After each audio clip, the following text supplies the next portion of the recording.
Good evening. Today we have a special session, and that session is dedicated to the very burning issue that is related to anti-defection, given in detail in part 10, Schedule 10 of Indian Constitution. Anti-defection law is directly related to politics and democracy. It will be better for us to understand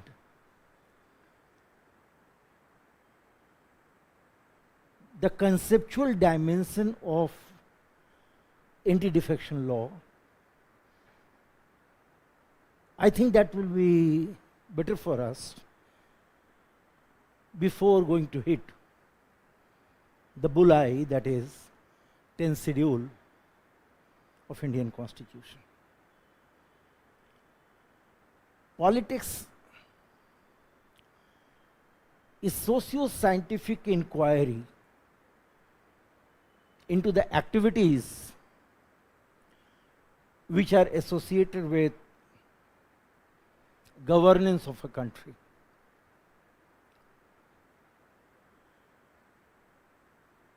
According to Aristotle, politics is prerequisite for realization of highest end of human life. And that's why he tried his best to link ethics and politics, to develop a very strong bond between ethics and politics. You will find a champion of deontological ethics, Immanuel Kant. He also said that politics will have to pay homage to morals. He was very clear that without a deontological ethics, it will be difficult for politics to continue. When we come to Indian philosophers, we find Aristotle. In Western philosophy, similarly, we find Kautilya in Indian philosophy, who gave emphasis on Raj Dharma in Indian politics. And strongly advised protection from 6 inimicals like lust, anger, arrogance, greed, pride, overjoy. He always advocated disciplined, ethical, political system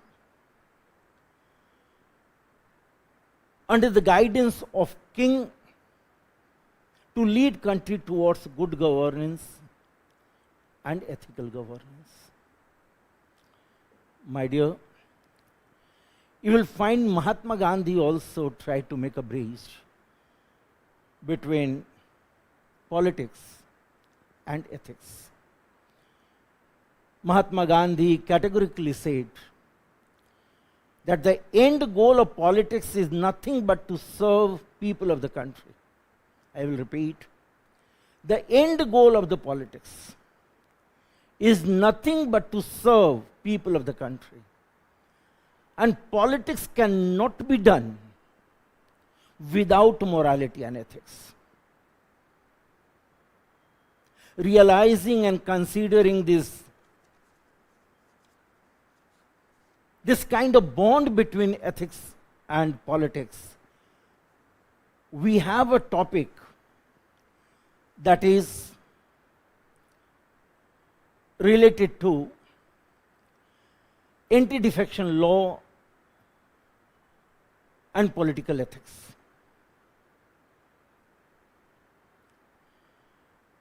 From my point of view, any discussion on ethical framework,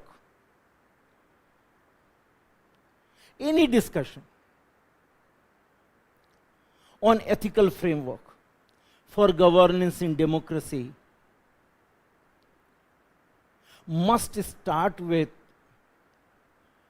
ethical values in politics.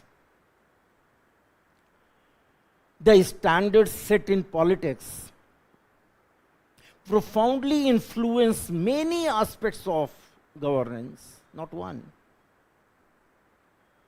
And at the same time, behavior of people at large. Mahatma Gandhi categorically and correctly stated that politics without principle and without ethics will be disastrous.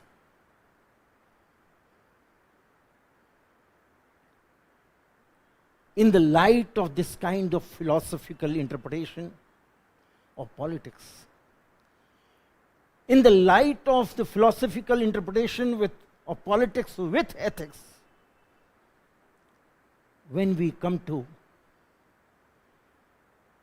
the political ecosystem of the country in present scenario, unfortunately, Indian politics is narrowed down to election than anything else. Indian politics is no longer about idealism and constructive criticism. This kind of statement was given by late former Prime Minister of India, Atal Bihari Vajpayee, in 1999 in Parliament, Lok Sabha.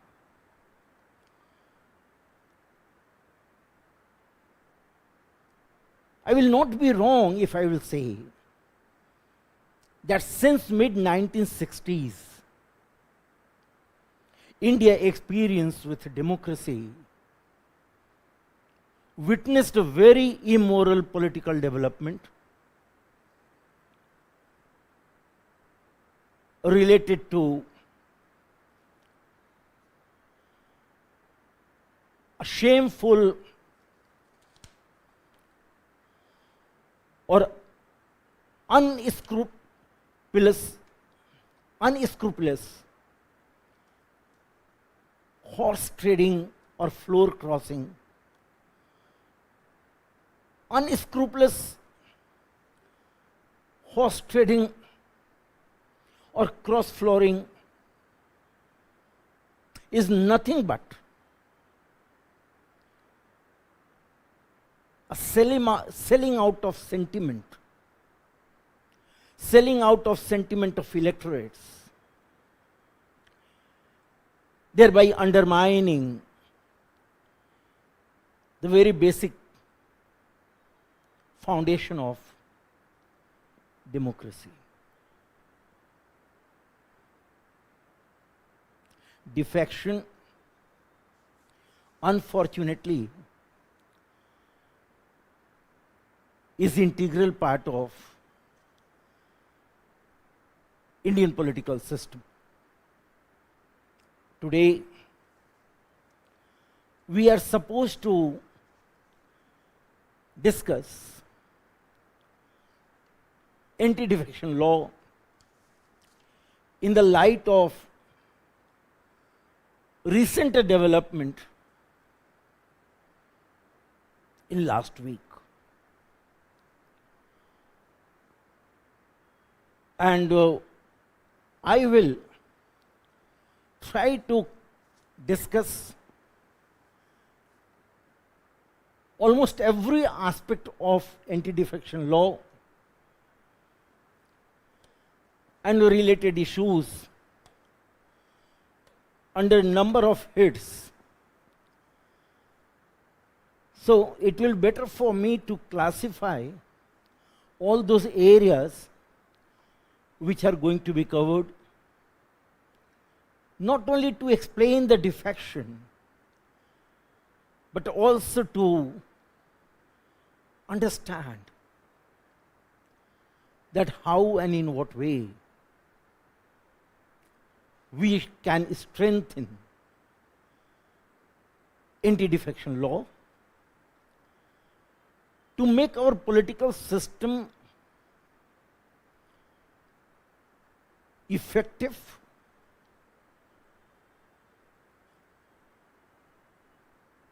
to lead country towards good governance and ethical governance. First, I will discuss with you in anti-defection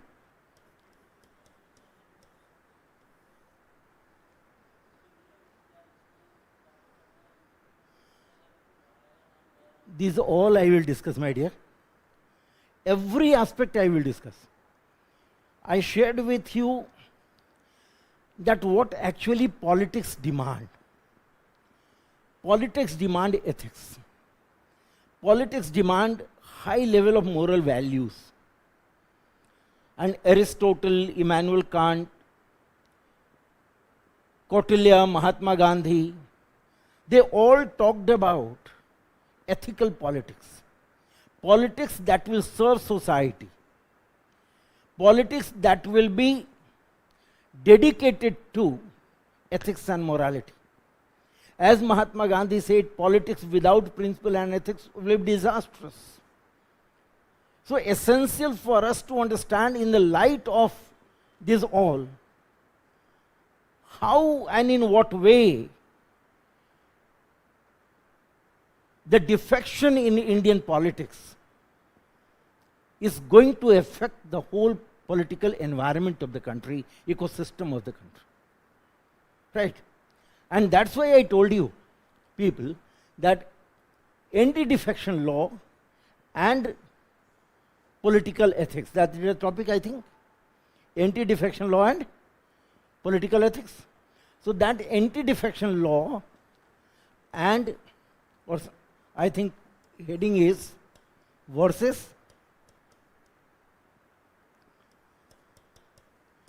political ethics.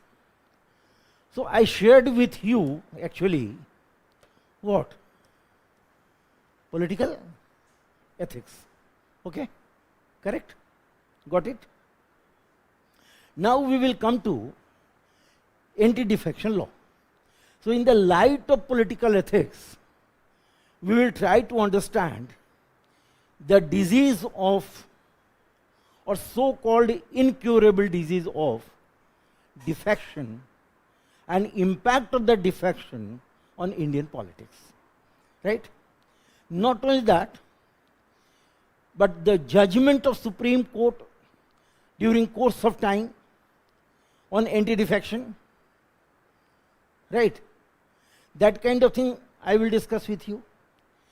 We will go for examination of role of presiding officers also. That how presiding officers had taken their decisions during course of time, whenever it was essential for them, it became essential for them to take decisions. So this all I will cover. Right? So that's why I am giving you first the very clear classification that what I will cover. Number one, concept and scope of anti-defection law, concept and scope of anti-defection. Second one, constitutional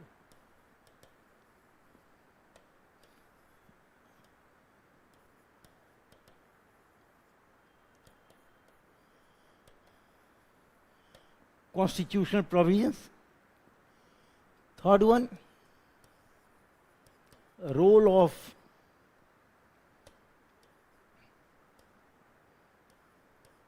speaker and chairperson, and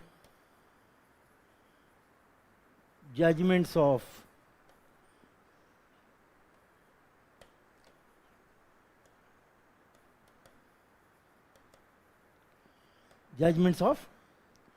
judiciaries. Then I will discuss with you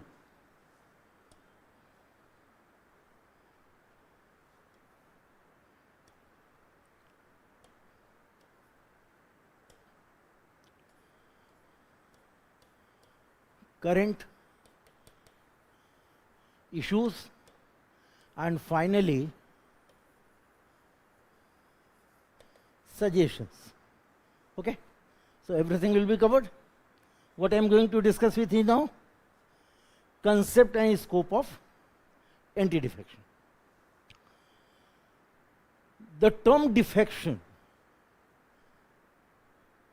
is from Latin word that is called de facto, and de facto means abandon. So when any political member of political party will come out with act of abandonment, when we'll come out with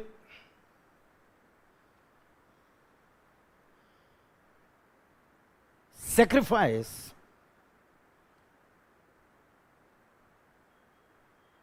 against allegiance towards their political party, that will be considered as defection. So in short, defection is synonymous to the abandonment in terms of political party, abandonment of loyalty, abandonment of duty, abandonment of principles, abandonment of ideologies, abandonment of all those adherence towards the party concerned. Okay, that is defection.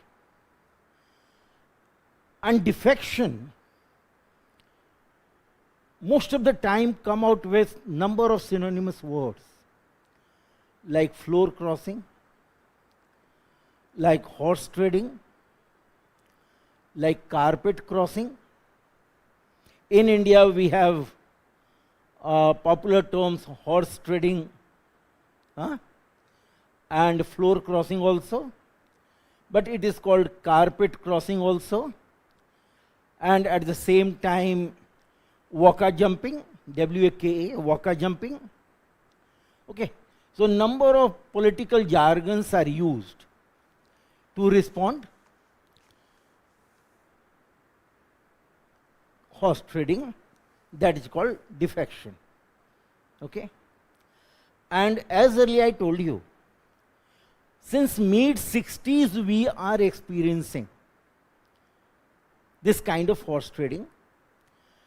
And you people were talking about Gaya Lal. He was from Haryana and he had changed in one day 3 parties. Right? So jargon came Ayaram and Gayaram. Right?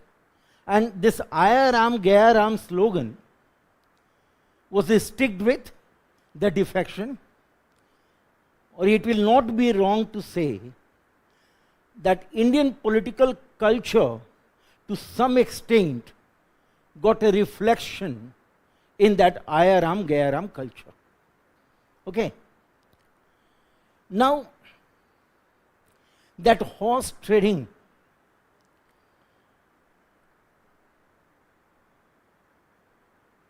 was instrumental behind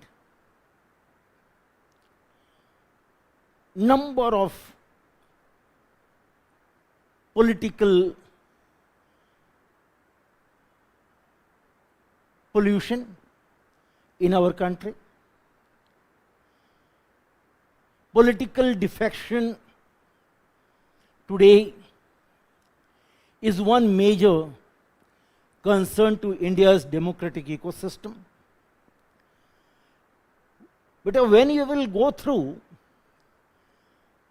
Association for Democratic Reform data, you will find after 2016, more than 100 MPs and MLAs from different political parties defected and joined one political party today in power at national level, and disturb the political equation and political system at state level, particularly in our country.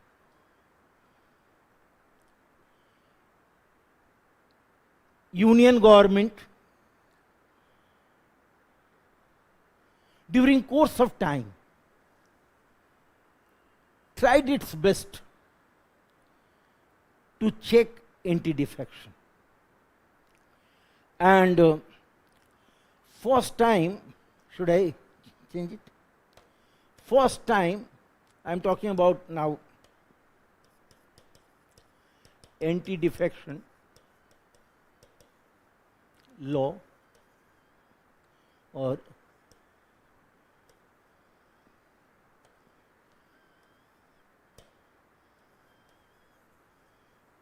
emergence of anti-defection law.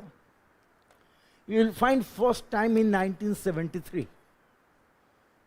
1973, on the recommendation of Y.B. Chauhan, 1973, 32nd Constitutional Amendment. 32nd Constitutional Amendment Bill came. It was not passed. Then second one you will find 1979. 1979, once again, we tried to introduce 48th Constitutional Amendment Bill. But again, we were not successful. Finally, you will find 1985, 52nd Constitutional Amendment Act.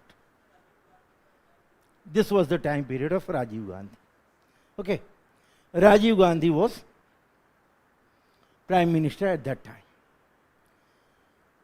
And you will find when that act came,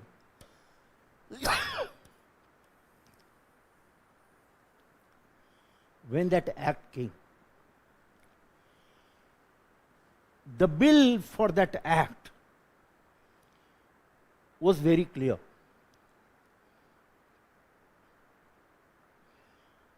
I want to come out with a statement of objects related to the bill. The evil of defection. The evil of defection has been a matter of national concern. Segment wise I am giving you, because some of you are writing. The evil of defection has been a matter of national concern, and if it is not combated, it is likely to undermine the very foundation of our democracy and the principles which sustain it. It means this act came out with a philosophy and objective that at any cost we will have to check defection. If we will not check defection, it will be almost impossible for us to give new generation a pollution-free political culture with fresh and clean ethical principles or ethically guided political system to this country. Without checking this defection, it was not possible to make the very foundation of democracy solid. It was not possible for us to come out with a steel framework of Indian democratic system. With that pious objective, in 1985, 52nd Constitutional Amendment came. Okay?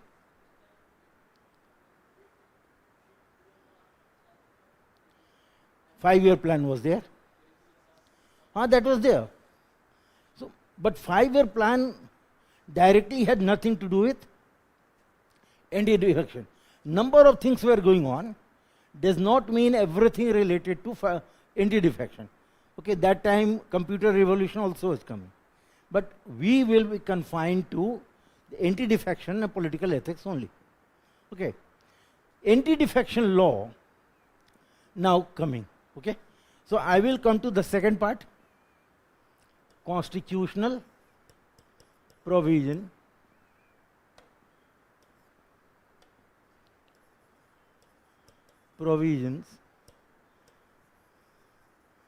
related to anti-defection law.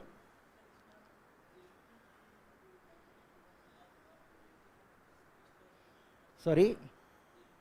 No, that will be, no, nothing to do. No, not related to that.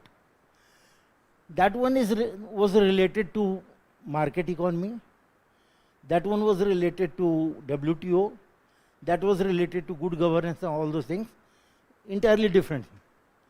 So first thing I discussed with you, that was the historical dimension of emergence of anti-defection law. I will repeat it. First time in 1973. First time we tried to get anti-defection law. Okay. In 1973, that was 32nd Constitutional Amendment. And then we came out in 1979, that was 48th Constitutional Amendment, but we did not. Finally, 1985, 52nd Constitutional Amendment, with objective statement that evil of defection has been a matter of national concern, and if it is not combated, it is likely to undermine the very foundation of Indian democracy and principles which sustain it. Okay? So it was very essential for us to come out with anti-defection law, and we introduced anti-defection law by amending some provisions and by introducing one separate schedule. Okay? We amended Article 101, 102, 191 and 190 and 191. Okay?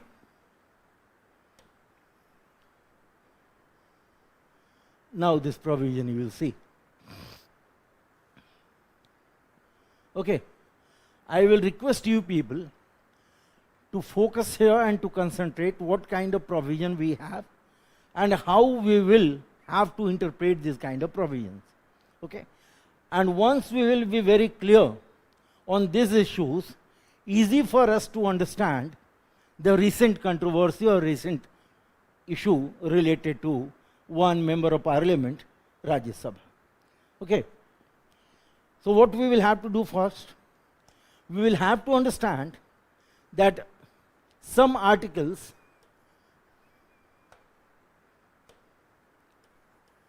Article 101, 102, 190 and 191. 4 articles we amended. Okay, 101, 102, 190 and 191. Both are related to vacancy of seats and eligibility. Okay? But anti-defection will be confined to 102 and 191. Here you will say 1022 and 191 too. Okay? These two you will find.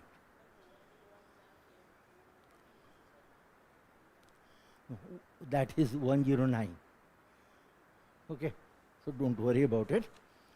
Now the issue is that after amending these provisions, we got 10th schedule, that is 10th schedule. Okay. Now how 10th schedule is going to proceed? Okay. This one is very important for us to understand.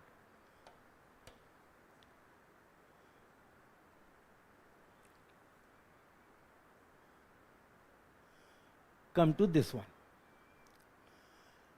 Disqualification on ground of defection. Okay.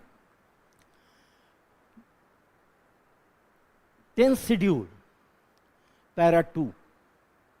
10th schedule, para 2 is dedicated to disqualification on ground of defection.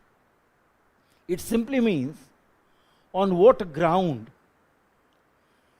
disqualification will take place in case of defection. In case of defection. Okay. Now, 2-3 points are very important for you people to understand. Point number 1. You will find, subject to the provision of paragraph 4 and 5 that will come later on, a member of a house belonging to any political party shall be disqualified for being a member of the house, okay, if he has voluntarily given up. That is very important for us. Voluntarily given up his membership of such political party, or if he votes or abstains from voting in such house contrary to any direction issued by the political party to which he belongs, or by any person or authority authorized by it in this behalf without obtaining in either case the prior permission of such political party. Person or authority and such voting or abstain has not been condoned by such political party, person or authority within 15 days from the date of such voting or abstention. It means what? That suppose you are a member of X party and you voluntarily give up your membership. Be aware and be careful that voluntary given up does not mean resignation. The word resignation is missing. It is simply voluntary given up. And unfortunately, Constitution not going to define what is the meaning of voluntarily given up. Getting my point? It is not synonymous to resignation. Right? And Constitution not going to define what is voluntary given up. Okay? So when you will voluntarily given up, person has given up his membership, then defection will take place. Membership will be seized.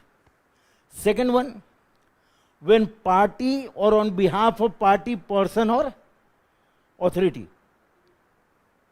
either person, whosoever going to be authorized, so any one person or authority whosoever, right, enjoying power from political party, when will issue any whip or direction, member concerned will have to behave accordingly.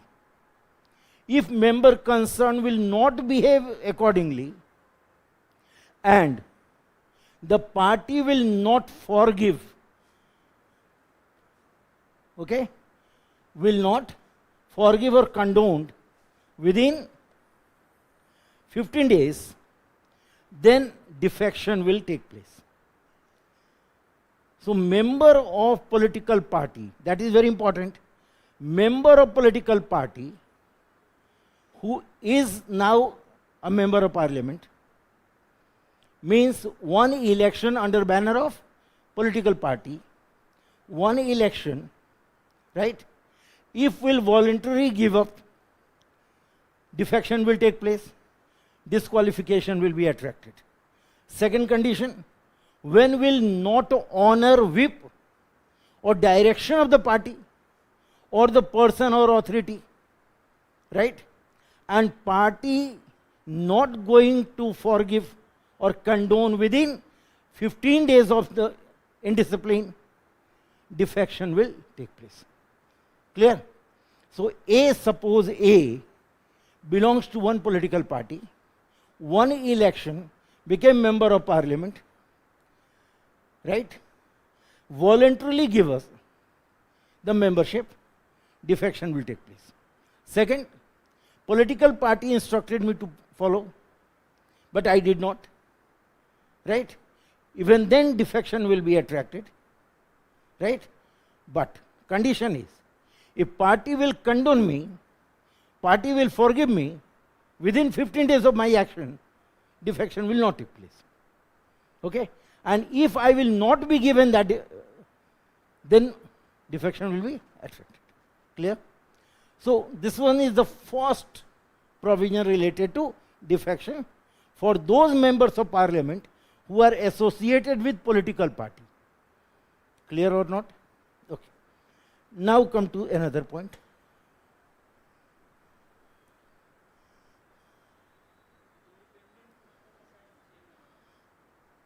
That will come, don't worry. That will come, don't worry. Now,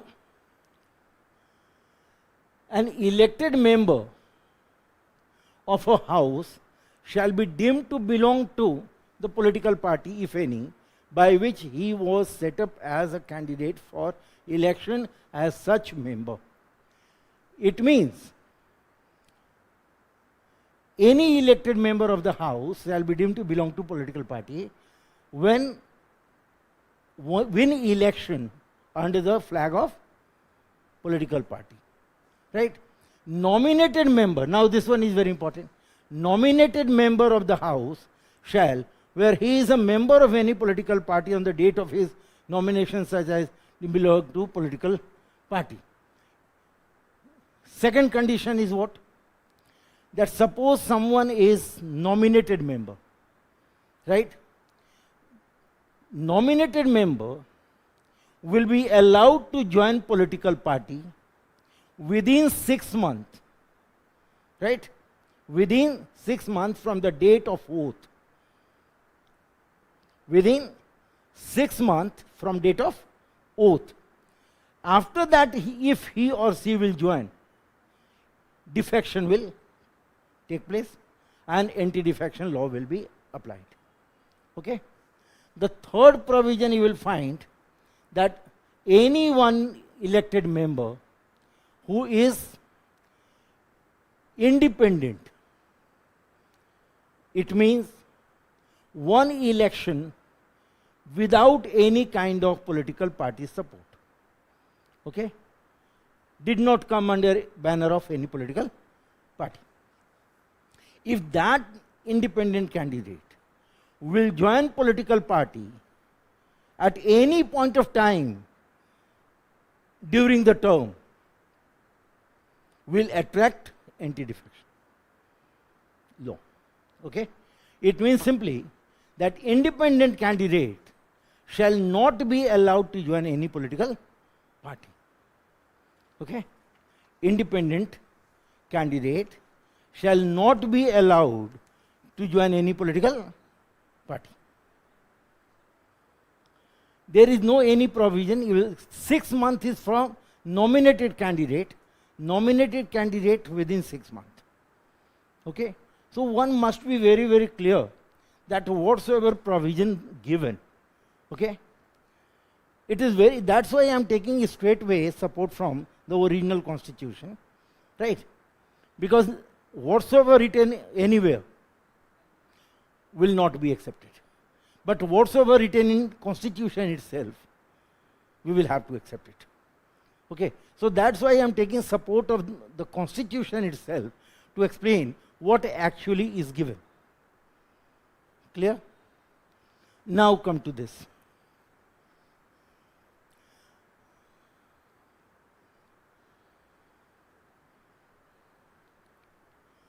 This one. Okay? One very interesting point I want to share with you, that through 91st Constitutional Amendment 2003, paragraph 3 was omitted. Paragraph 3 was omitted from 10th schedule. That paragraph 3 actually was carrying the word split, right? And the provision related to 1/3 of the total majority.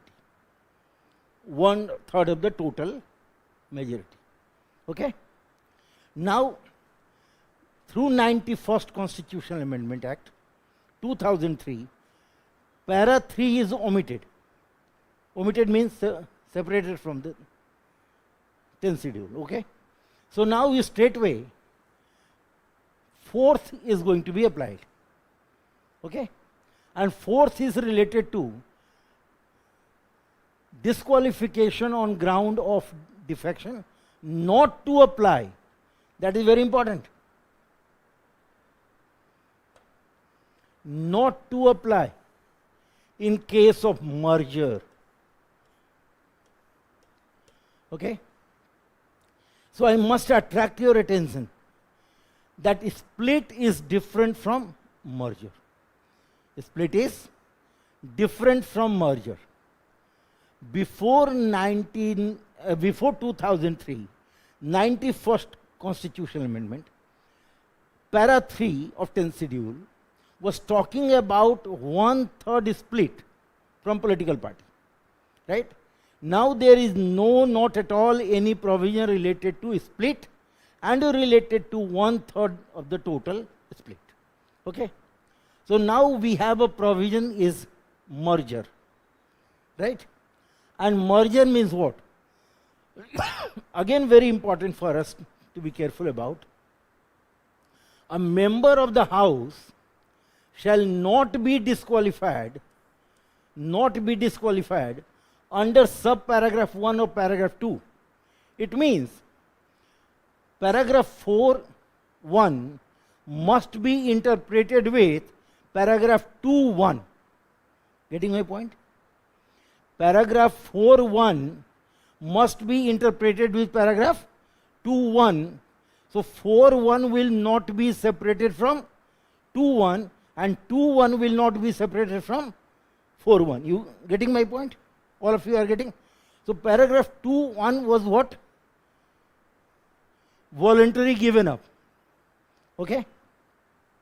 So member of House shall not be disqualified under paragraph 1 or paragraph 2 where his original political party, that is very, very important, original political party merges with another political party and he claims that he and any other member of his original political party, okay, very, very important points coming, have become member of such other political party, or as the case may be, of a new political party formed by such merger, have not accepted the merger and adopted to function as a separate group, and form the time of such merger, such other political party or new political party or group, as may be case, shall be deemed to be political party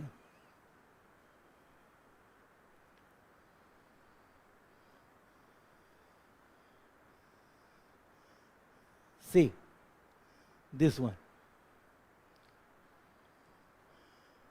where his original political party merges with another political party and he claims that he and any other member of his original political party will not be disqualified if we merge with another political party, or if they will decide that they are not going to be merged, they will maintain their own independent identity, they also will not be disqualified.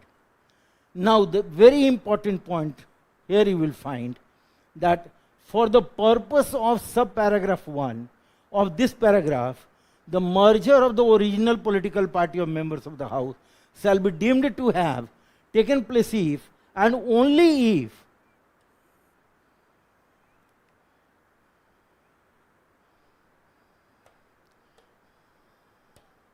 I must attract your attention. For the purpose of subparagraph 1 of this paragraph, the merger of the original political party of a member of House shall be deemed to have taken place if and only if not less than 2/3 of the members of legislative party concerned had agreed to such merger. It means what? It simply means that when one political party will merge with another political party, that merger must be supported by 2/3 of the legislative party. Clear?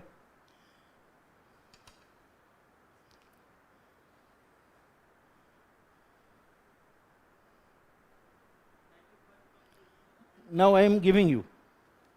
See, ADR, ADL in short. Okay? Understand. Point number 1. Political party affiliated member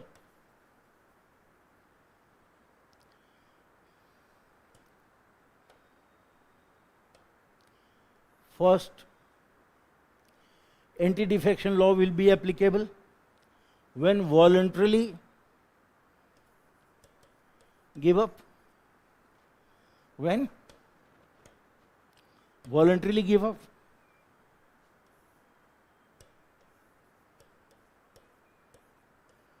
Okay?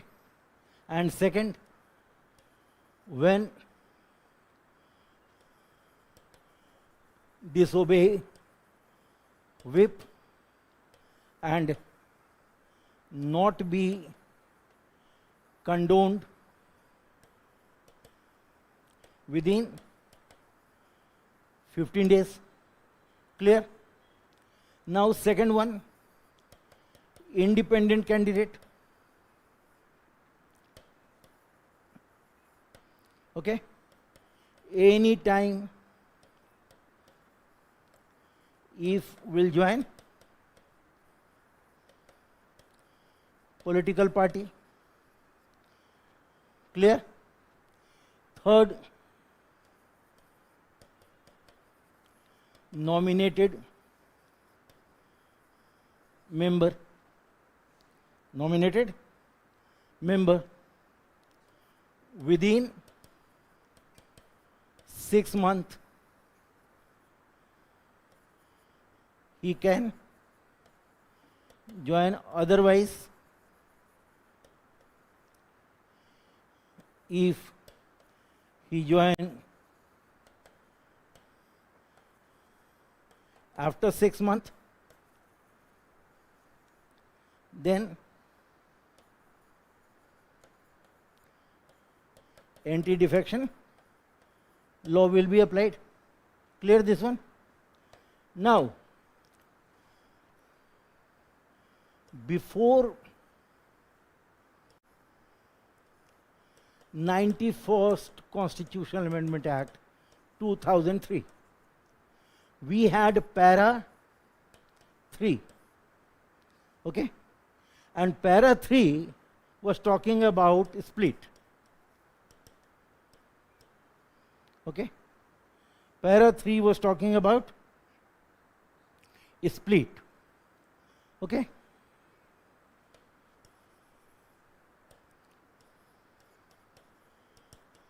It was talking about split. And when para 3 was talking about split, that split was very clear that 1/3 of the members, okay, 1/3 of the members of that party in house, if will split, 1/3 of MPs of the party, okay, then disqualification will not take place. Getting my point? What was in para 3?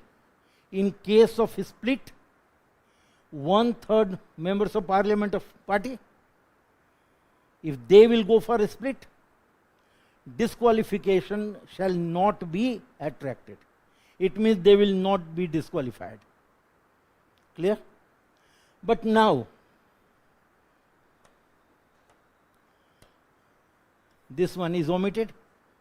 How? 91st Amendment Act 2003. Right? And this act is talking about what? Merger. This is talking about merger, not talking about split. Okay? Difference you will find. Here you are getting what? Here you will find split. Here you are getting merger. Right?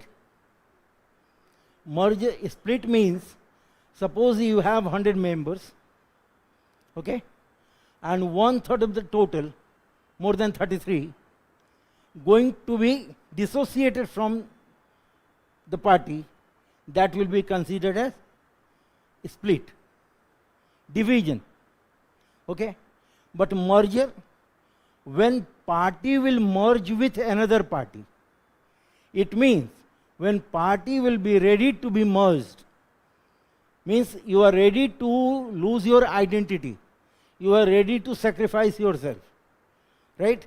And going to be merged, going to be associated with one another political party. That is called merger. Okay? So merger provision is very important here. Right?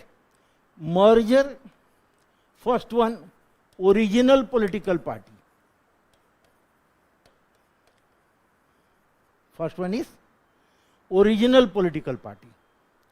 So original political party will take decision that yes, we are ready to be merged. Okay. Suppose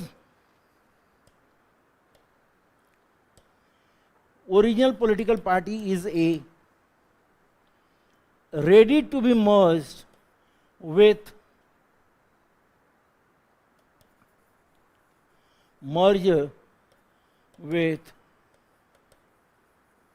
another political party B. Okay? So A is going to merge with B. A is what? Original political party. For example, Aam Aadmi Party going to be merged with Bharatiya Janata Party. Okay? Original political party is Aam Aadmi Party. But condition there is, what is the condition? If original political party will be ready to be merged with Bharatiya Janata Party, means another party, it must be supported by 2/3 of the legislative party. Legislative party. Now there is a difference between original political party and legislative party. What is original party? I gave you example, Aam Aadmi Party. That is original party. Legislative party, all members of parliament belonging to Aam Aadmi Party. That will be called legislative party. Right? So suppose number of members in legislative party 10. Okay? 2/3 will be 7. So if 7 will support, merger of original party will take place. So this one is nothing but a proviso, means condition. Condition for merger. Getting my point? This one is a condition. Condition is what? If A will be ready to merge with B, will merge, but that merger must be supported by 2/3 of the legislative party. Legislative party of original party. Getting my point? So original party was Aam Aadmi Party. Legislative party means the members of Aam Aadmi Party in Rajya Sabha. So members of Aam Aadmi Party Rajya Sabha, that will be called legislative party.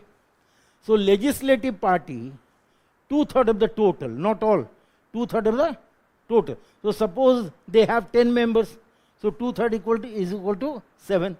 So if 7 of the legislative party will support merger, then original political party can be merged. Getting it? Clear? Sorry? Nothing is there to nominated members. This one is not related to nominated member. Provision is different. This provision says, if original political party, nominated member is not associated with political party, may not be associated with political party. If is associated with political party, then will be considered a member of legislative party. Because he belongs to the house, either nominated or elected or whosoever. If you are a member of parliament, you are a member of legislative party. Okay? So suppose nominated member joined political party within 6 months, disqualification will not take place. In that situation, original party, political party will be ready to merge with party B.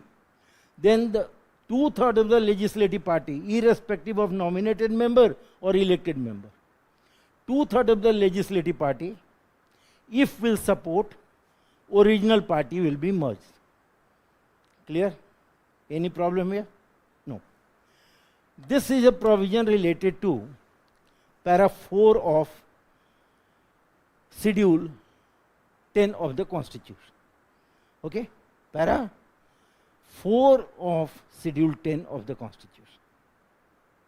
Now, it is very, very important that Constitution says if and only if not less than 2/3. If and only if is all about the condition. Okay? So, legislative party will not decide, legislative party will not decide merger. Who will decide merger? Who will decide merger? Original political party will decide merger. And legislative party will support, agree to such merger. Getting my point? So I will repeat again. legislative party will not decide merger. Original political party will decide merger. It means suppose Aam Aadmi party will be ready to be merged with one another party, will merge only after getting support of 2/3 of the legislative party. Legislative party means their members in house. Okay? So 2/3 of the support will be required. So provision is very clear that legislative party will not decide merger. Original political party will decide merger. But when original political party will decide merger, 2/3 majority of the total legislative party, of the legislative party, must be agree on that. Clear? This is the provision regarding to merger. Getting my point? Now, the issue here is that who will take decision? Presiding officer will take decision. Constitution says that presiding officer decision shall be final. Okay. So provisions are clear. Now I am going to enter in third part. First part was what? The origin of what I discussed in anti-defection law and political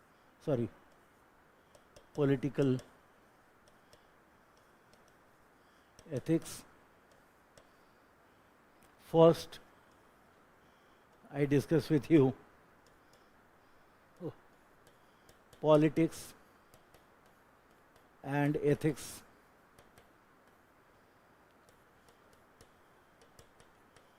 Philosophical explanation. Second, historical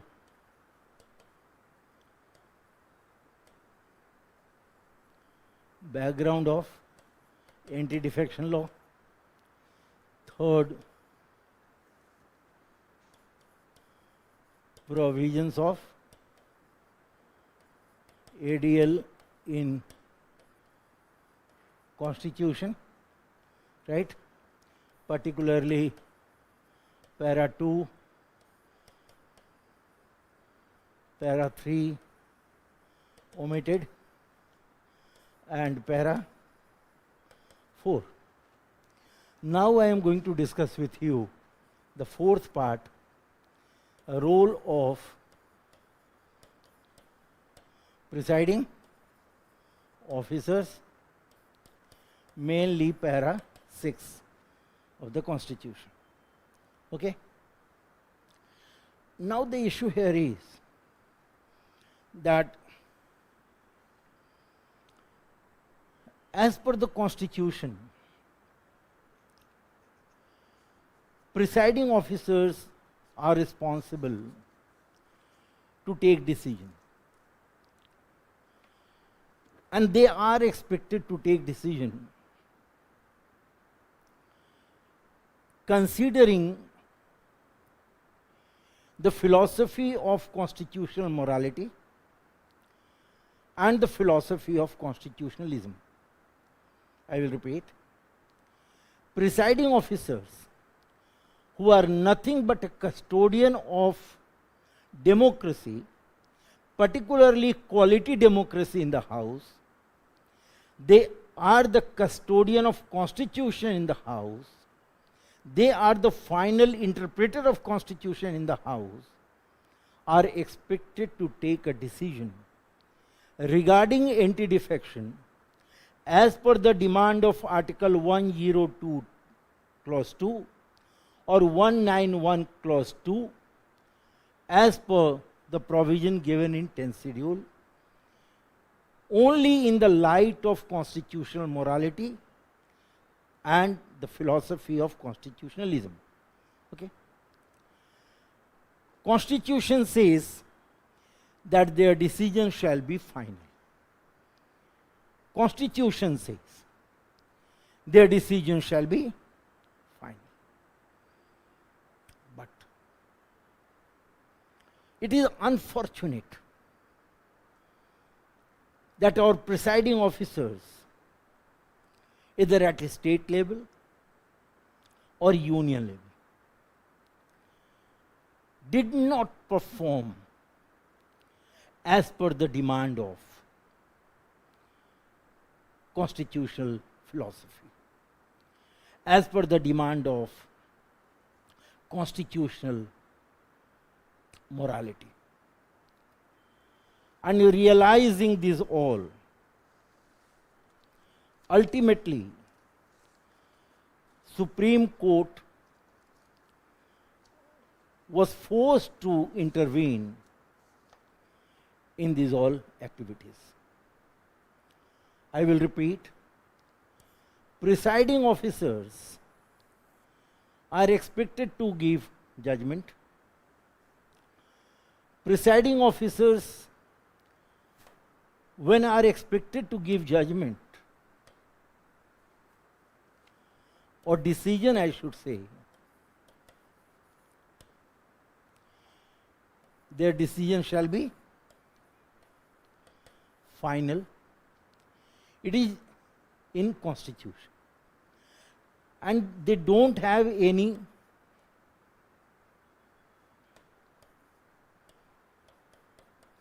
no time limit. Right? So they don't have any time limit also. Now, number of things already I discussed in my classes, that number of things not given in Constitution, but we are expected to come out with the hidden philosophy or unseen, unfolded philosophy of Indian Constitution, dealing with constitutional morality and constitutionalism. That's why presiding officers, particularly Speaker and the Chairperson of Lok Sabha and Rajya Sabha respectively, they are expected to come out with their decision neutral and impartial. As earlier I told you, being a custodian of the constitutional morality and constitution inside the house, and at the same time guardian of quality democracy in the house. Presiding officers are expected to take reasonable time. Reasonable time to take a decision, and that decision should be substantially correct, procedurally correct, and should be on the line of natural justice. When I am talking about substantially correct, presiding officers are expected to understand the very objective behind anti-defection law in Constitution. And the very objective behind anti-defection law in Constitution to hit the bullseye of defection, to minimize or to zero down the political pollution in our country, to make political culture morally and ethically charged. So presiding officers are expected to understand the substantive aspect of anti-defection law, and at the same time procedural aspect also, which are given intensity. So a speaker or chairperson expected to come out with the reasonable time period. Reasonable time. Okay? So speaker was expected to do that. But unfortunately, after 85, we did not find speakers up to the mark. And this kind of harsh statement possible to give, because in 1992, Supreme Court came out with Kihoto Holohan versus Jachilu case. And Supreme Court said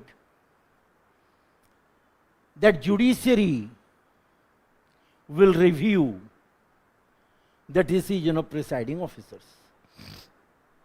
It means the decision given by presiding officers under para 6 of Schedule 10 now comes under judicial review. Okay? Now comes under judicial review.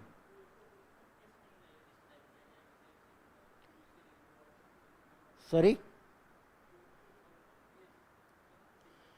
Kihoto Holohan versus Jachilu, Supreme Court took a decision that the decisions of presiding officers shall come under judicial review. Okay? So, speakers or chairperson decision shall come under judicial review, although Constitution says that their decision shall be final. Although Constitution says the decision shall be final, but comes under judicial review. Right? On what ground? Kihoto Holohan versus Jachilu, 1992. Okay? So, judicial review because of judicial interpretation by court. Nothing in Constitution, but court judgment came 1992, and because of the judgment of court, speakers or chairperson's decision now shall come under judicial review. Okay? Then you will find another case, 1993, and that case was related to Goa. Dr. Kashinath versus Speaker Goa. Dr. Kashinath Jhalmi, actually. Kashinath Jhalmi. You are writing Kashinath Jhalmi, JH. Kashinath Jhalmi versus Speaker Goa, 1993. Supreme Court again categorically stated that a speaker cannot review their own decisions. Speakers cannot review, means presiding officer shall not review own decision regarding disqualification of members. Okay? Because they don't have any right, or I should say any authority given in Schedule 10 to review own decision. So once you have given decision, that will be reviewed by judiciary only. You as a presiding officer will not be allowed to review own decision. Getting my point? Clear? That was judged in 1993. After that, in 1996, another case came, and that was Vishwanathan versus Speaker Tamil Nadu. That was Vishwanathan versus Speaker Tamil Nadu. In that case, Supreme Court said that a member who joined any new party after being expelled, very important judgment, a member going to join any political party after being expelled from the original party. Getting my point? It means, suppose I belong to party A and my party expelled me. Okay? During the course of expulsion, I joined a party B. Right? I am a member of party A. I was expelled by party A. During time of expulsion, I joined party B. Then disqualification will be attracted or not. So in that 96 case, Supreme Court said that expelled member continued to be associated with the original party. Getting it? Though you are expelled, but even then you are associated with original party. So if you will join another party, you will be disqualified. Getting my point? Consider me. I am a member of one party A. Party A expelled me. During time of expulsion, I joined another party. Right? So I will be disqualified or not.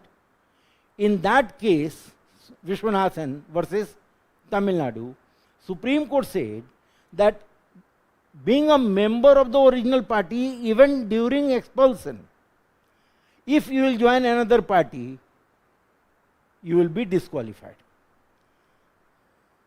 Right? It means even during expulsion, I will belong to my original party, and if I will join any political party, that will attract a disqualification. Okay? This judgment was given by Supreme Court in 1996. After that, one very interesting judgment came. 1994, I want to share with you. Ravi Nayak versus Union of India. Very important case. Ravi Nayak versus Union of India. In that case, issue was voluntary giving up membership. Voluntary, para 2, clause 1. Voluntary giving up. How one will decide voluntary giving up? Because it is not defined. Okay? So court is talking about that voluntary giving up is related to conduct, not essentially resignation. Right? Not only formal resignation. It is related to conduct also, behavior also. Okay? I did not resign, but my conduct is different from the original party. I did not resign, but my conduct is different from original party. So it means I am voluntarily giving up. Okay? So court said that 10th schedule is not going to define what is voluntary giving up. So it will be essential for us to understand that when a speaker or chairperson will decide, that will be immune from judicial review. Okay.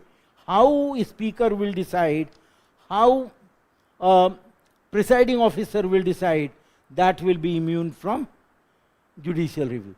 So a speaker will be there to decide voluntary giving up. Though it is not defined in Constitution. So Supreme Court is saying what? That Speaker of the House will decide. Okay? Now you will find another very important case, Rajendra Singh Rana case. Rajendra Singh Rana case that was related to Swami Prasad Maurya. Swami Prasad Maurya is still a political leader. Rajendra Singh Rana versus Swami Prasad Maurya, 2007. Yeah. Now issue here is,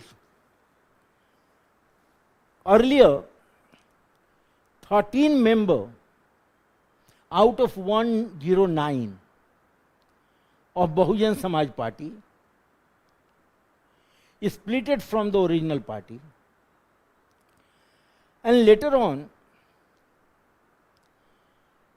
member increased to 37. 37 including 13 37 claimed a split in BSP. Okay, claimed a split in BSP considering one third. Considering one third. Now the question is very clear. Already the word split was over. Okay. And when word split is already over, how it will possible for a speaker to accept that split? Merger is the provision now. So a speaker now is duty bound to understand it's a split or merger without coming to conclusion that what is the difference between a split and merger. If a speaker will take decision, that decision will come under judicial review. So it is very important for a speaker to go for clarification, to go for explanation that how and in what way he or she is going to take a decision on the issue of split or merger. Getting it? Then again in 2020. In 2020, K. Megh Chandra Singh versus Speaker Manipur. K. Megh Chandra Singh versus Speaker Manipur. 2020. Issue was very different. Presiding officer was not taking decision. Presiding officer was not taking decision. Supreme Court intervened. And Supreme Court said that you will have to take decision in 3-month time period. You will have to take decision in 3-month time period. Although there is no any time limit in Constitution, but first time in 2020, a speaker was given 3-month time period. Not only this, Supreme Court advised one separate tribunal also. Supreme Court advised one tribunal also.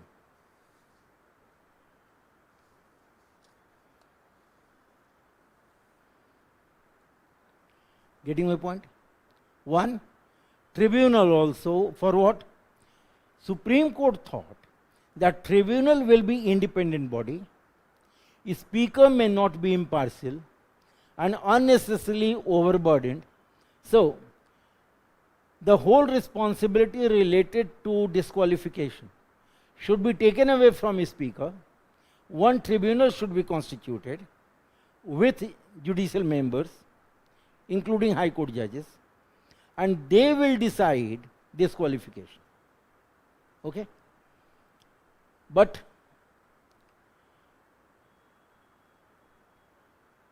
at a time, in a given time period, a speaker must take a decision within 3 months. So 3-month time period was given. Okay. Now, another issue came in 2022-23. 2022-23. This was a very unique kind of situation. And that unique situation was related to Maharashtra. That was related to Maharashtra. Okay. Role of his speaker, Vidhan Sabha in Maharashtra was in limelight, and Speaker Maharashtra was not ready to give decision on the merger and split. This was a big issue. He was not ready to give decision. Supreme Court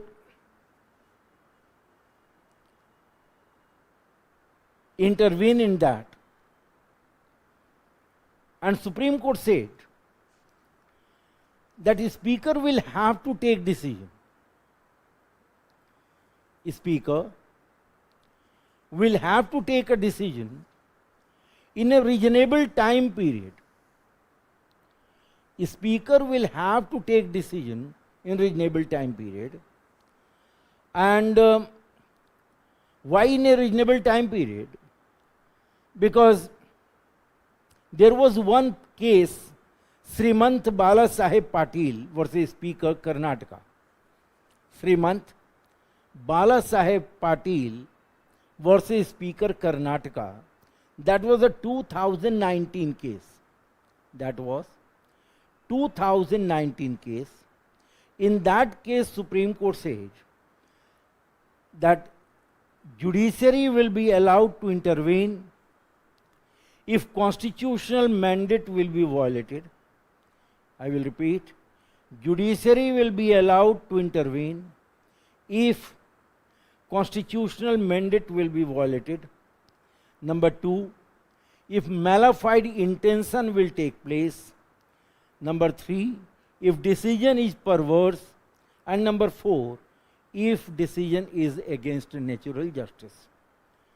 So in 2019, Supreme Court is saying what? That judiciary will be allowed to intervene when? Try to recall, in 1992, Kyoto Holohan, Supreme Court said judicial review will take place. Now in 2019, Supreme Court in Simanta Balasaheb Patil case talking about the condition in which judiciary will intervene. Number 1, constitutional mandate will be violated. Number 2, decision perverse. Number 3, if malified intention will take place. And number 4, if natural justice will be violated. 4 conditions. If 4 conditions are going to be violated, then judiciary will be allowed to intervene. And judiciary was forced to intervene in number of times because of the judgment given by speakers not on the line of Supreme Court judgment, right? And in Maharashtra case also, Supreme Court said you will have to take decision in a given time period. Okay, they were forced to take decision in time period. Though their decision were constitutionally controversial, but they took decision, right? And a recent case, my dear, you will find that case is related to Paddy Kaushik Reddy versus State of Telangana. Paddy Kaushik Reddy versus State of Telangana, 2025. This is a judgment related to Paddy Kaushik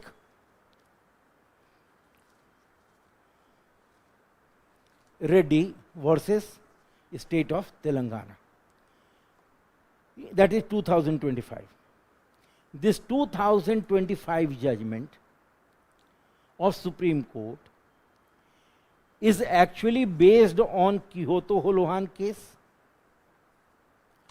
Rajendra Singh Rana versus Swami Prasad Maurya case, and K. Meghchand Singh versus Speaker Manikpur case. Supreme Court in 2025 clearly stated that there should be parliamentary reform.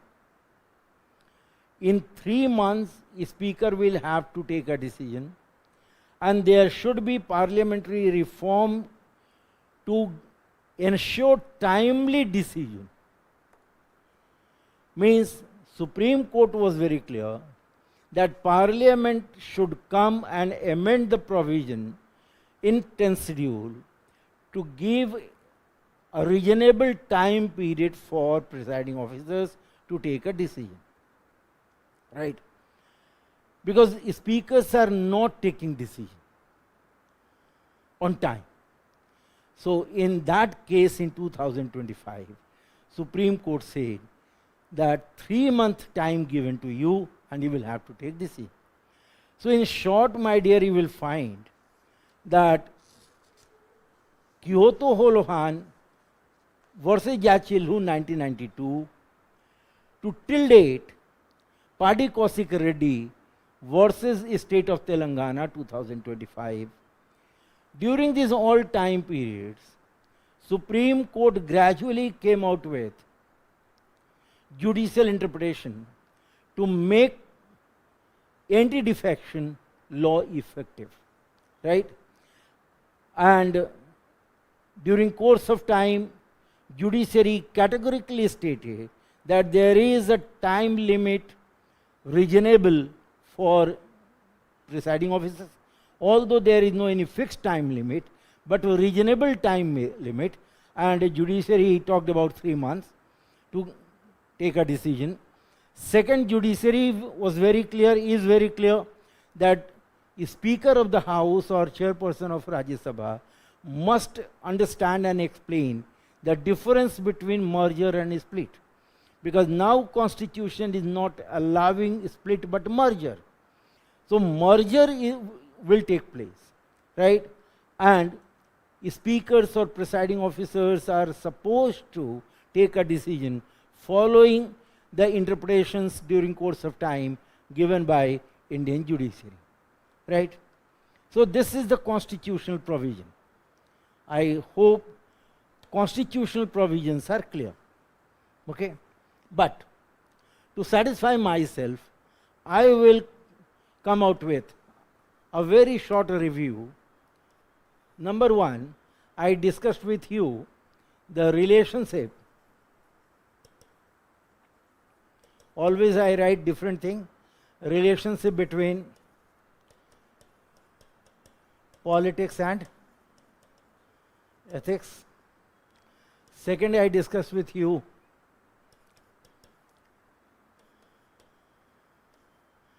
anti-defection,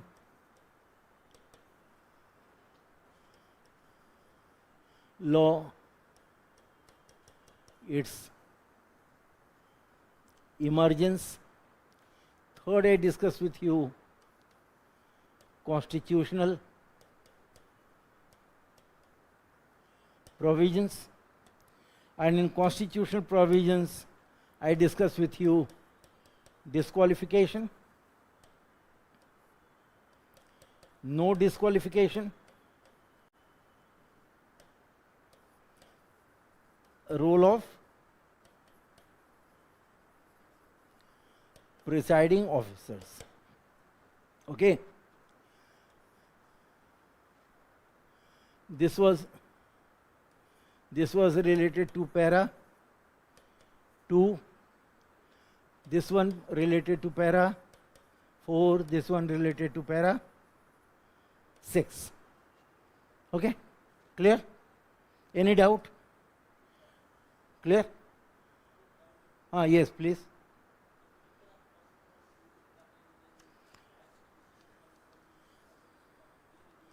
See.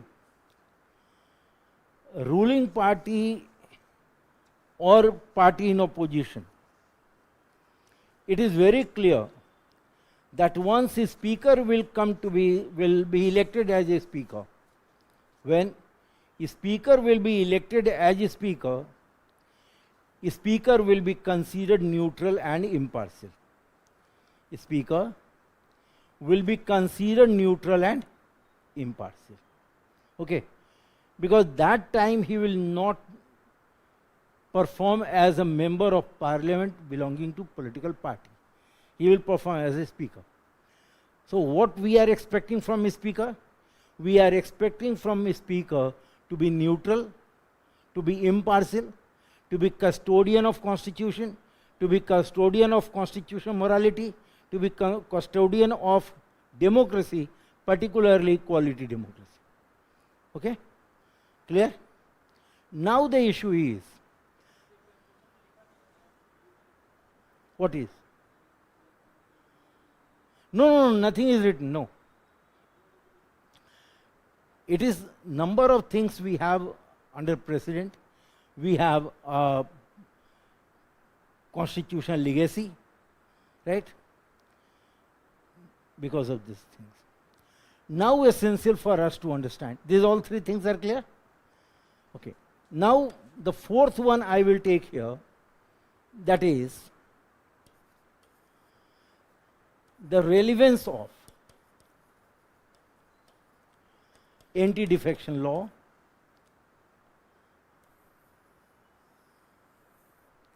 and weaknesses. What we got it from this all? We got 2-3 major points. That anti-defection law is very essential for stability. If there will be horse trading, if there will be carpet crossing, floor crossing, political instability will always be there. Second thing you will find, indiscipline, in party. Third, you will find fraud to voters. Fraud to voters or distrust to voters. And then you will find corruption also.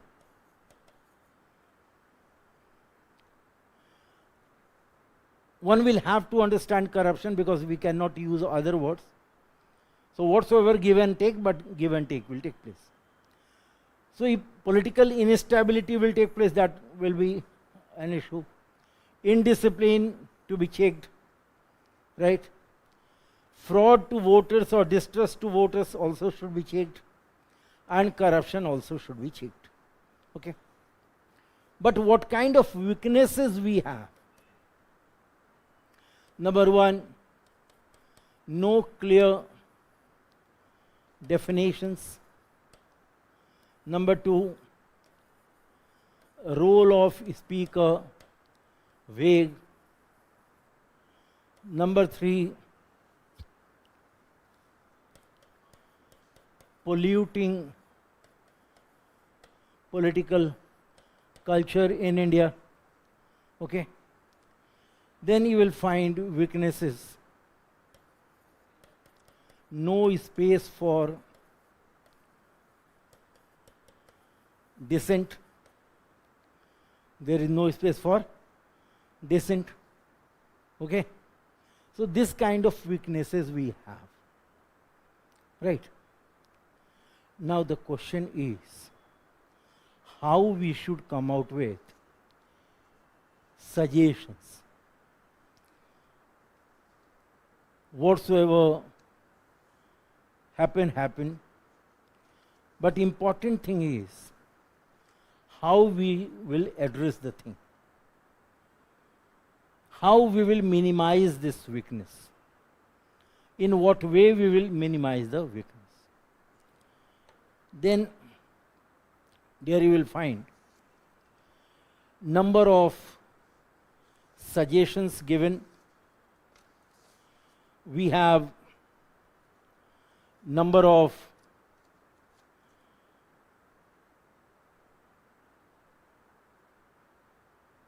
advices from political parties.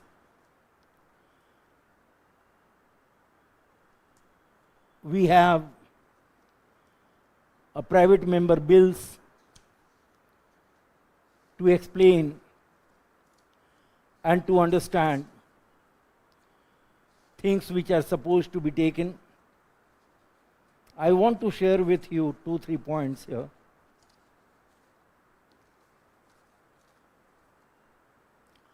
Number one,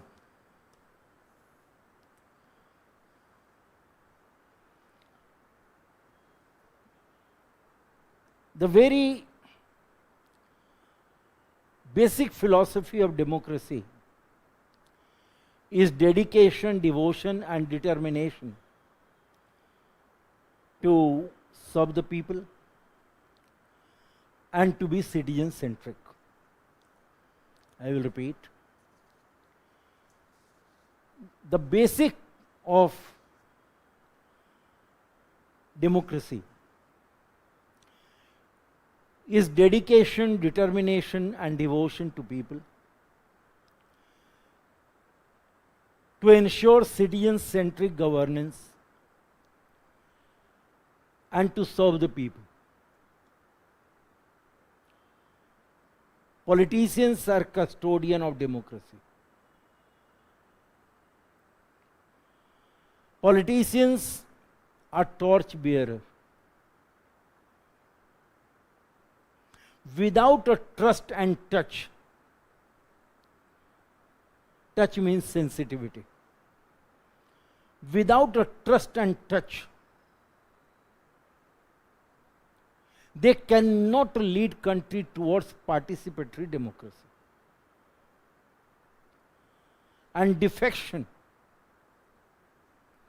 is one major reason behind increasing distrust in society, reducing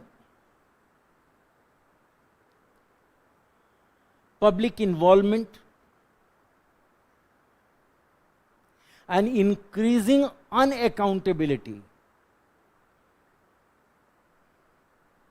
Lack of accountability in political system. As earlier, the beginning in my lecture, I told you, people, that today our democracy and politics is confined to election. Not for the development of the country, not to serve the people of this country, but to win the election, to topple the government, to form the government. That's why it is essential to come out with effective suggestions. And effective suggestions will be pinpointed or should be pinpointed. For example, MP defected from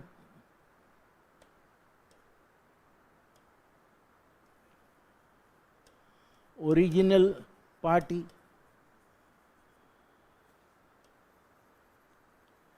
should not be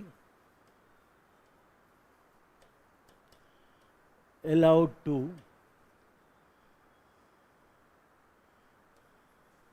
enter in electoral politics at least for 6 years. Secondly, they should be debarred from public post. Third,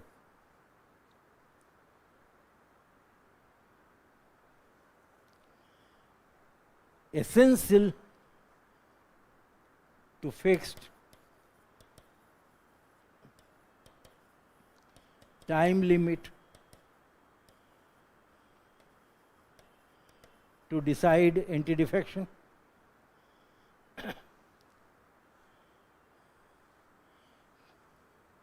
Fourth, clear definition of voluntary give up. Clear definition of voluntary give up. What is voluntary give up? That should be defined clearly. Fifth, balance between whip and conscience vote.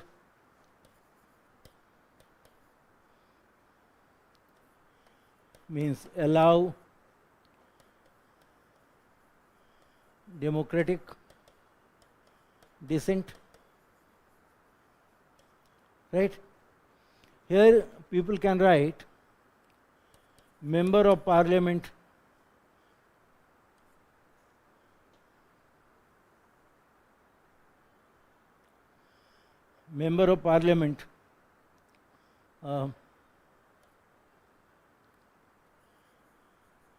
Chandigarh came out with private member bill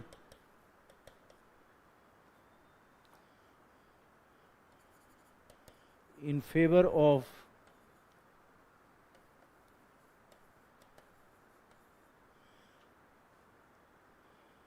conscious vote during no confidence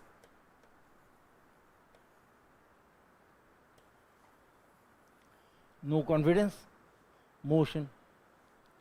Okay. So this kind of suggestions are suggestions beyond suggestions given by some committees. For example, Dinesh Goswami committee 1990 had given some suggestions that political parties could issue whip only when government was in danger. Means whip should not be issued always.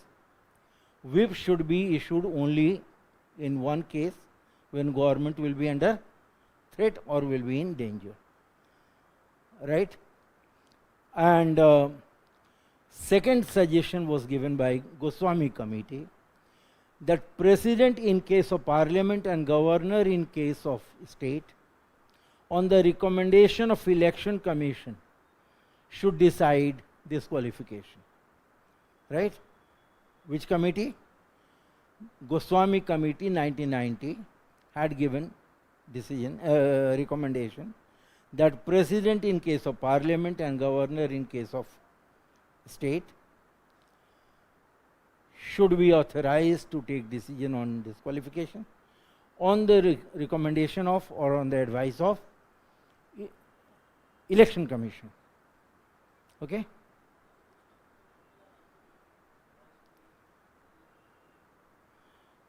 This is related to electoral reform.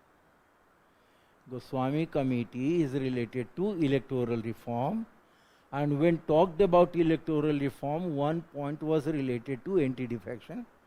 So Goswami committee said that president as far as parliament concerned and governor as far as state concerned should be authorized to take decision on disqualification on the advice of election commission. This was Goswami committee recommendation 1990. Then another committee came, Halim committee, that was a committee 1998, Halim committee, and Halim committee had given number of suggestions like the definition of voluntary give up should be explained, comprehensively defined, right? And whosoever going to defect should be prohibited from any political party or holding office, right? So number of restrictions should be imposed on those who are expelled. They should not be allowed to join any political party. They should not be allowed to hold any public office. So that kind of restriction should be imposed.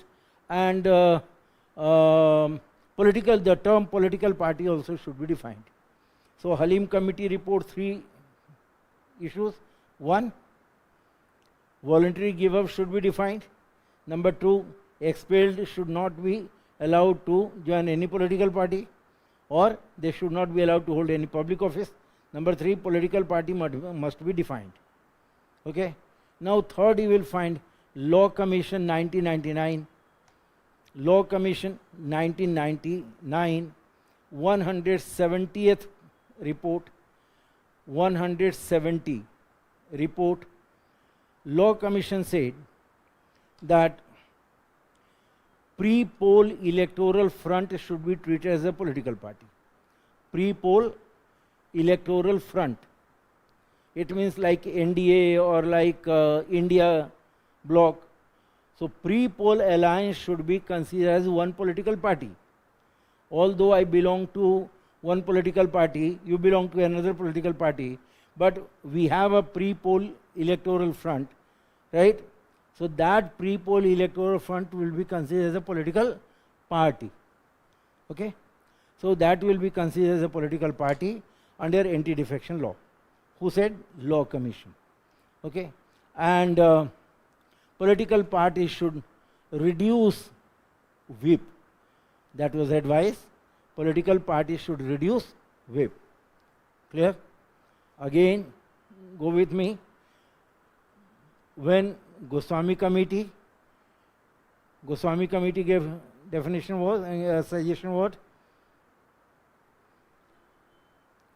Goswami committee said president and governor should be given authority to decide disqualification on the recommendation of election commission, right? And whip should be reduced. Whip should be reduced, can be issued only when government will be in danger. Then Halim committee came. Halim committee said voluntary give up should be defined clearly. Okay, expelled candidates should be restricted or prohibited. And third, political parties should be defined. Law Commission said what? Law Commission said pre-poll electoral front should be considered as a political party and whip should be issued less. Right? Then National Review, Constitution Review Commission under Venkat Chalaiya, 2002, Constitution Review Commission, right? 2002.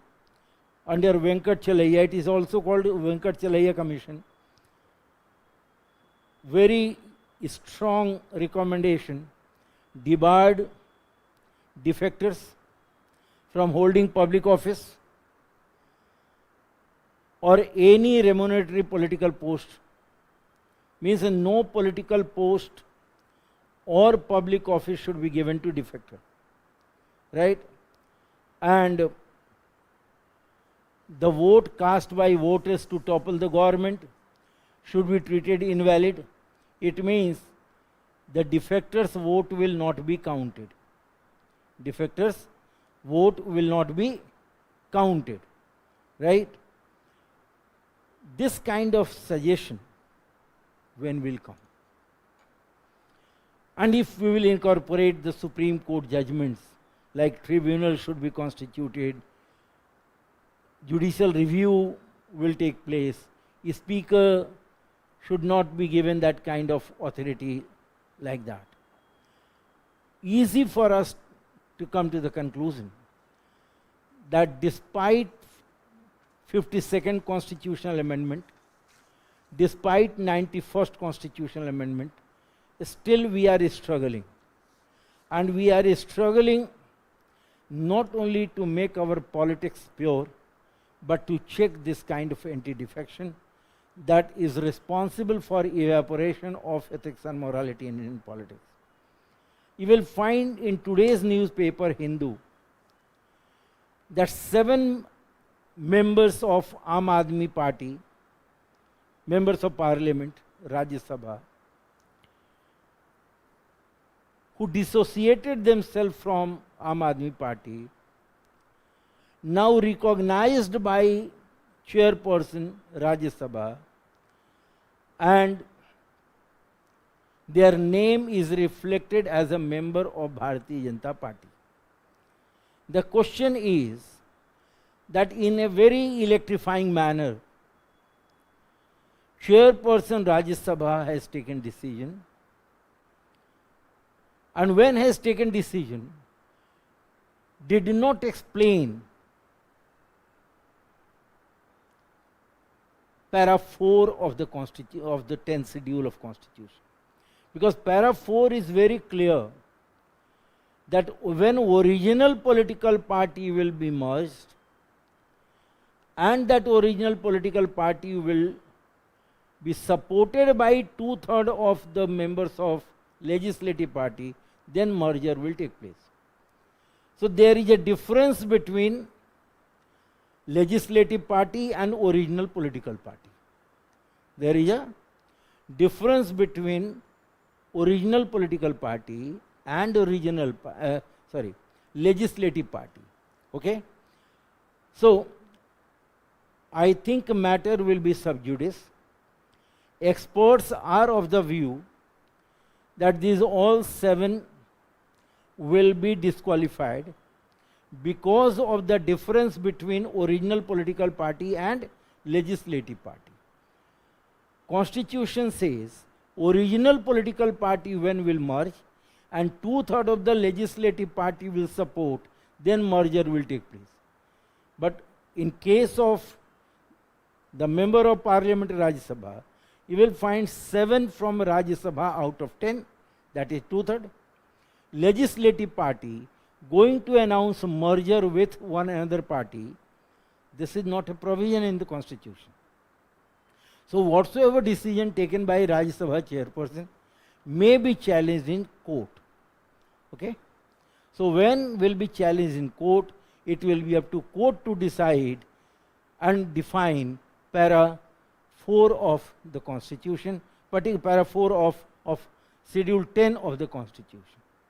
Right?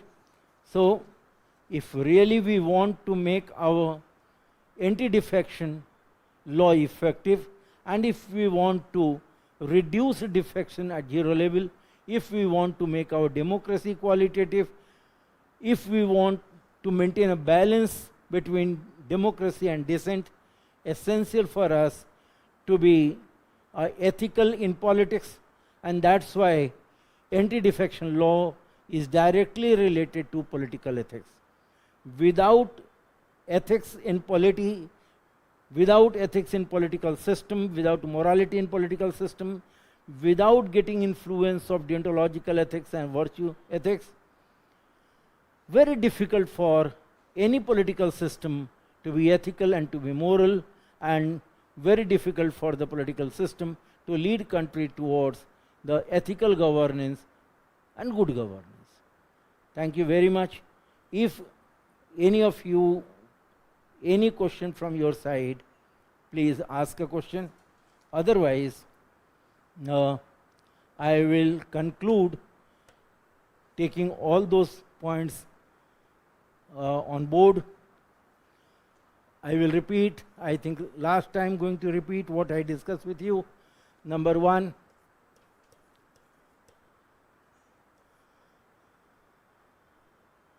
politics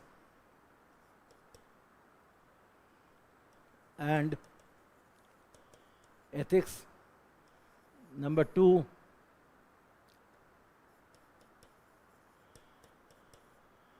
anti-defection.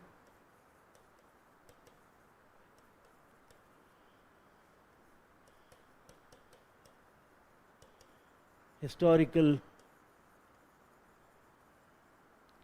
background. Number 3, constitutional provisions, particularly para 2, para 3, para 4, para 6. Number 4,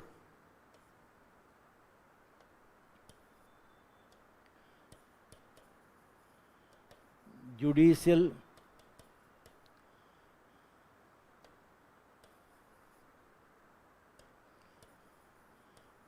review and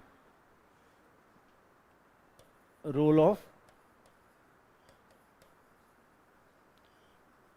presiding officers. And then I discuss with you the 5th one,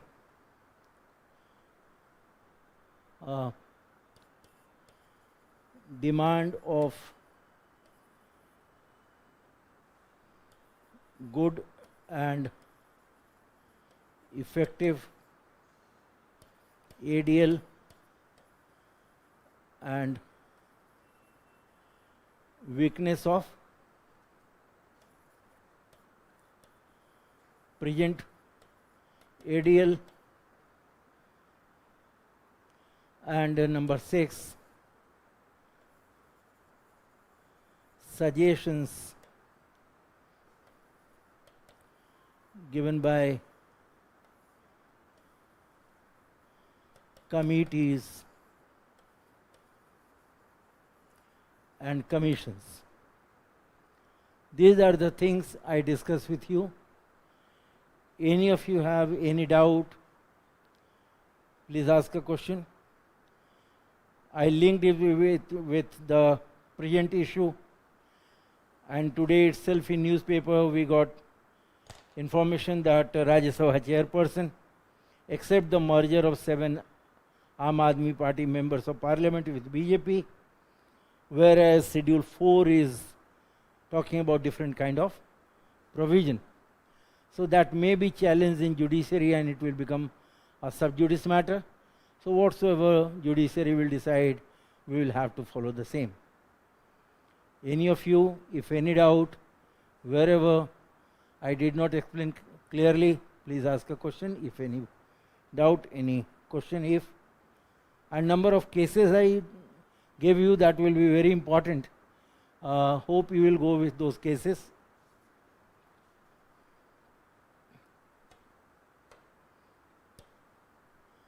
Important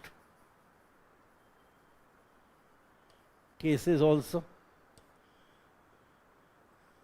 1992 to 2025. Okay. So these all cases are very important, particularly 1992 Kihoto Holohan case, right? Then Mahendra Chand case, then Telangana case. Okay. So these all cases are very important. Got it? Any question, any doubt? If free to ask, feel free to ask a question.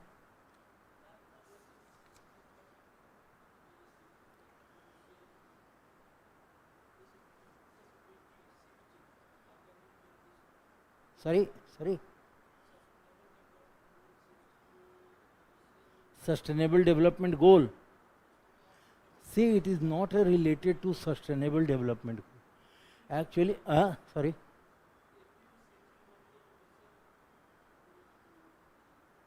No, this one actually is related to political culture in a country.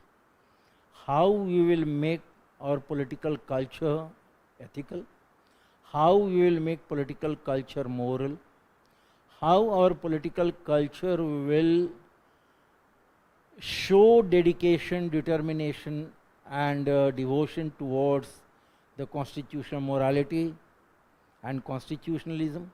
Whatsoever constitution philosophy we enshrined, this all must be reflected in our behavior as far as the political system is concerned, right?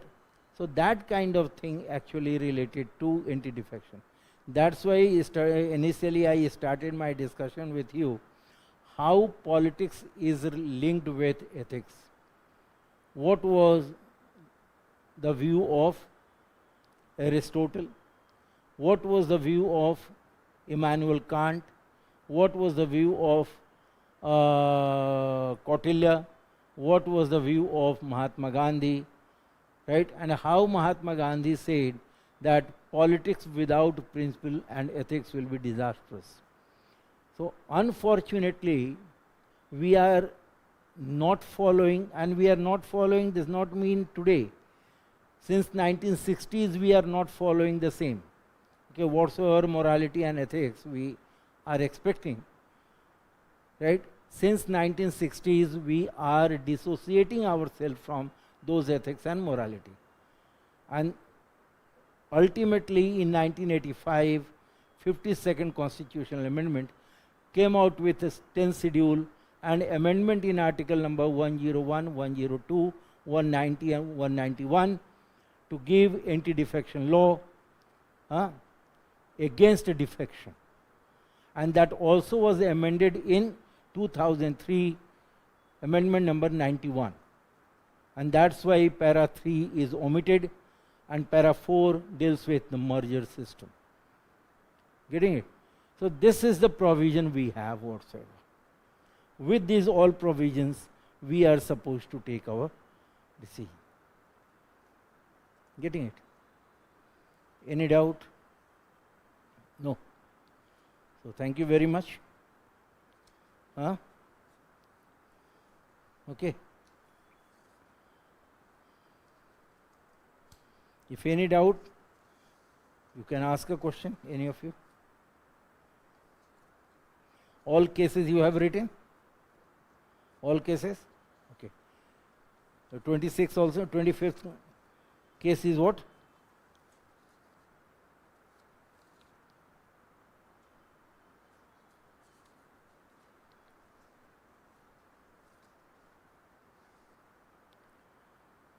case in 2025, we came out with one case.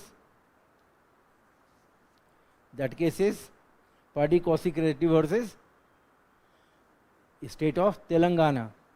Party Kaushik Reddy versus State of Telangana 2025, where Supreme Court gave a 3-month time period to Speaker to take a decision, right, based on Make Chandra decision. Okay? So 2-3 decisions are there. Clear? So whenever we will write our answers, we will write on the basis of these all. Clear? This is all about anti-defection. And whenever people will write answers, it will be essential for you to be careful about part 2, part 3, part 4 and part 6. Okay?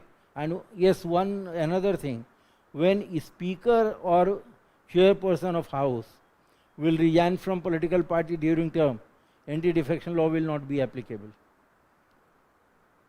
Getting it?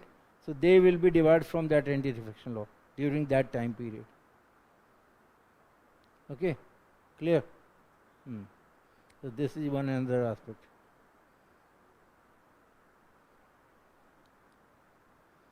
Any doubt, any question? Fine.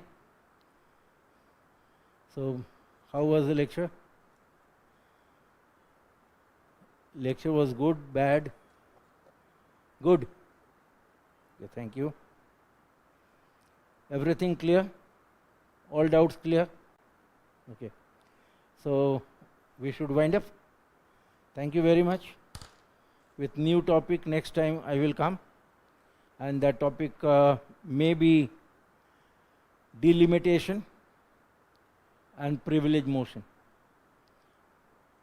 I'm not going to give you assurance, but probably I will come out with a delimitation and privilege motion. Okay? Thank you very much.